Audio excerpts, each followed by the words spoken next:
Мы писали на вилле друга Марко. Волшебное место, не знаю сколько гектаров, под оливы, из которых делают масло. Нас угощали маслом, действительно. Масло с хлебом, помидорчики и немножко перца сверху. Это вообще ничего больше не надо. Потрясающие виды на озеро, на Сан-Феличе-дель-Бенеко. И работая в таких местах, можно ощутить себя, быстрее ощутить себя пространством. Такое ощущение, что тебя больше, чем это тело. То есть ты не вмещаешься в это тело, ты там, куда долетает твой взгляд. Особая благодарность Марко и Луизе за прекрасные точки для пленэра. Это просто восторг, потому что очень важно, где ты пишешь. Да, понятно, что художник везде найдет, что пописать. И в этом дворике можно писать, в общем-то, не вылезая всю жизнь. Но если есть возможность посещать самые красивые, самые удивительные, иногда труднодоступные места с точки зрения живописи, если это окрашено различными планами, цветом, то, конечно, это большой подарок. И учиться писать в таких местах особенно здорово, потому что продвижение происходит быстрее. Марко, what's this? This is sculpture. This is sculpture. Sculpture? Yes, Ah, art. art. Like this, Oh, that. oh. I don't know the name of the I think that like teeth. Like? Like teeth. I don't know. teeth. I don't know. Then the Camillo, he is a sailor. He loves to go by boat in the ocean. В одном из недавних роликов я затронул тему живописи и попросил вас написать, как вы вообще понимаете это слово «живопись», что оно для вас. Большое спасибо вам за то, что вы откликнулись, и я зачитаю несколько комментариев, которые, мне кажутся важными, и можно эту тему продолжить, потому что от понимания этого термина зависит, в общем-то, очень многое. От того, что вкладывает художник в понятие живопись, зависит его работа, как он делает.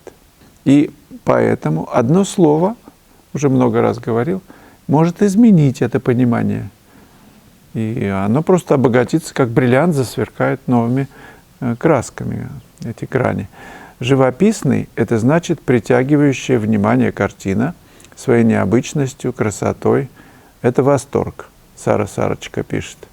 Долго рассматриваешь каждый мазок и просто восторг от всего увиденного. Живописный пейзаж, живописный натюрморт, а может быть нарисована просто колючка, но живописно. Короче, такие живописные работы всегда запоминаются и дают нам живописное настроение. Фанточчо Мазини. Живопись – это краска, цвет, композиция и фактура, которая вызывает эмоции у зрителя. Живописная работа обычно подразумевает под собой богатство тонов и оттенков цвета. Курганов Илья. Живопись – это живое письмо, не списанная картинка, а пропущенная через свое видение, не забывая об академическом фундаменте. Конечно, не согласиться трудно с этим. Таня Маня. Живопись для меня – это прежде всего гармоничный и богатый колорит, который вызывает эмоции, ассоциации, если это абстрактная живопись или модерн. Насчет школы мастерства как основы живописи, сейчас, по-моему, это спорный вопрос, так как вижу, что это стало необязательным, увы. Ну, в западных школах все чаще, насколько я знаю, приветствуются поиски художника, студента, который занимается в академиях различных, учится мастерству. Так вот, новаторство, поиск нового, неожиданности – это во главе угла. А рисунок не важен, тон не важен, насколько я понимаю. Может быть, поэтому на мои классы притягиваются люди, для которых тон, композиция, цвет важны. Юзер ТМ. Очень интересно, пожалуй, живопись — это то, что словами и не опишешь. Приблизиться, конечно, можно, не спорю, но неуловимое чувство между изображением, красками и вот этой самой живописью, на то и неуловимое. А уж куда его описывать нашими словами, если ты не Амар Хайям? Ну, согласен, как музыку, да? Разве возможно словами описать музыкальное произведение? Да никогда в жизни. Павло Замай. Живопись — появление изображений на плоскости путем нанесения цветовых замесов и их сочетаний с помощью краски, инструментами, кистями с целью точного подбора, передачи цвета, форм предметов в пространстве, и пространство максимально приближено, как в натуре, создавая при этом художественный образ. Как-то так для меня. Иван Степ. Живопись — это когда по тону точно, значит, и перспектива появится. Обязательно теплохолодность, которая придаст объемность, сочетание тонкости и пастозность. В мазках картина написана с любовью, гармонично, на которую смотришь и не устаешь, а радуешься и вдохновляешься. Юзер. Живопись — это когда смотришь и думаешь, такого не может быть, но веришь в увиденное. Вот это мне очень нравится. Такого не может быть, но веришь. Представляете, вроде бы убедительность в том, чего не может быть. Краска на холсте, да? Как мазки друг с другом сочетаются. Что-то новое прочтение знакомого сюжета, новый взгляд художника, да? И тогда это забирает, веришь, убедительно становится. Виталий Павлов. Это гармония светлого и темного, теплого и холодного. Живопись — это передача материального объема в пространстве. Живопись — все, что изображено красками, монументальная или станковая, все она. Но другое дело, хороша ли она. Мы видим в истории ее, как нарушались ее законы, но не терялась гармония, рождались шедевры, рождались новые стили, направления. Не знаю, но для меня важно, чтобы художник все-таки умел рисовать. Бесспорно. Короче, для меня мастерство владения цветом так, чтобы сказать, что хочешь. Декоративная, хоть и считается живописью, считаю графикой. Живопись — пятно, живопись — живая. Евгения Иванова. Для зрителя живопись — это эстетическое наслаждение, а для художника живопись — это вся жизнь. Да, это правда. Влюбленных в живопись не так много, даже среди художников я это частенько замечаю. То есть, если художник может день спокойно прожить без живописи, 2-3, это уже странно. Обычно художник, который влюблен, он просто, даже если не рисует, на природе или в мастерской, у него в голове все время образ, он все время восхищается красотой мира, и так далее. Живопись — это еще передача своего состояния, отображение или видение художника, что и кто там вокруг него. Это мое видение мира, как я его понимаю. То есть мир и себя. Еще многое другое. Юзер. Подпись. Берин. Живопись, когда картина тебя завораживает, чувствуешь энергию художника, красоту, и когда ты уходишь от картины, то тебя снова тянет к ней. И ты вновь любуешься мазками и красками. Светом и сюжетом ты погружаешься в эту картину полностью, с каждым мазком разом эта картина становится для тебя загадкой. Я заметил за собой, что сначала прохожу по выставке так бегло, да, а потом второй раз уже более внимательно, и третий раз уже останавливаясь надолго, подолгу у каких-то картин. Если я такие неизвестные для меня художники, выставки посещаю, то не с первого и не со второго раза я подхожу и долго уже могу побыть у картины. Известен факт, когда Пикассо приехал в Эрмитаж, и он приехал посмотреть «Возвращение блудного сына» Рембрандта. Одну картину. Провел у нее, по-моему, часа полтора и улетел назад. Но вопрос, с которого началось это обсуждения был такой, что такое живописно, а что такое не живописно. Сложно, да, определить, что живописно. Ну, понятно, что мы все разные. Но для меня что такое живописно? Прежде всего, когда выстроены тональные связи, тон — это светлота по светлоте, когда настолько гармоничные цветовые сочетания, когда даже один кусок на стене, например, имеет такие нюансы, когда он держится в тоне, этот кусок, да, в тоне по отношению к другим, но эти нюансы цвета настолько тонкие, интересные, неожиданные, точны, что создается мозаика гармонических сочетаний. Но опять гармония для каждого своя. То есть я прихожу к выводу, что объяснить словами невозможно, что такое живопись. По крайней мере, вот сейчас я не могу объяснить. Я могу подвести человека к картине и сказать, что для меня она живописна, а та нет. Могу указать на правильные тональные отношения, на нюансы цвета, цветов. Но человек может это не увидеть и вообще никак не среагировать. Поэтому это для меня какой-то выстроен такой вот, я не знаю, эталон понимания живописности.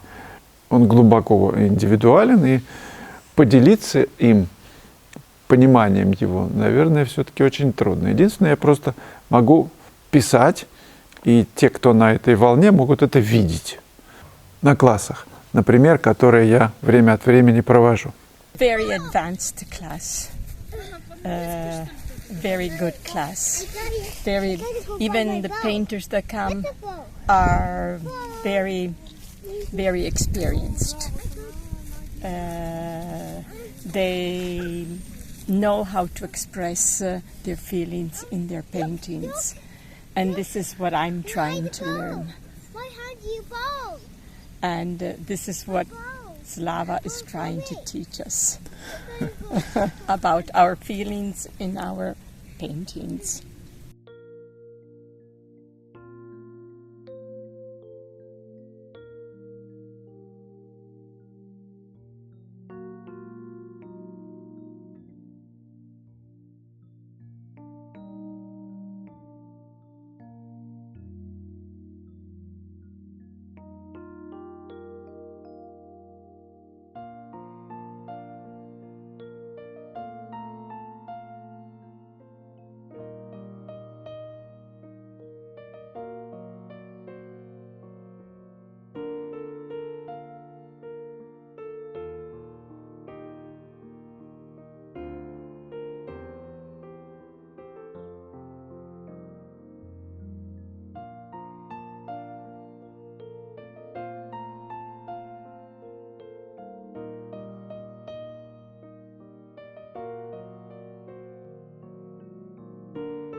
Hi.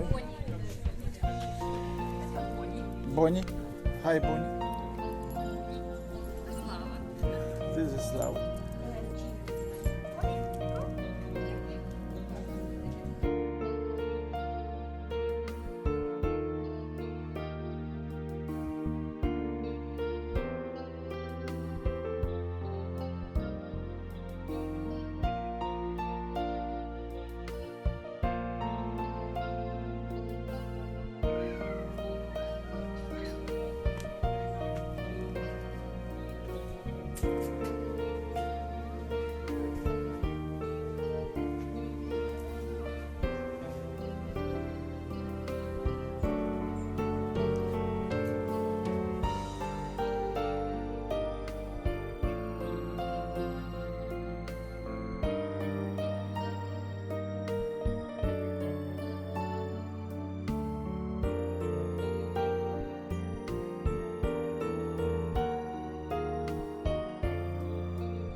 Потому что у меня мне очень хочется еще там нарисовать кипарисы. Мадам Анна, значит, вся история тут.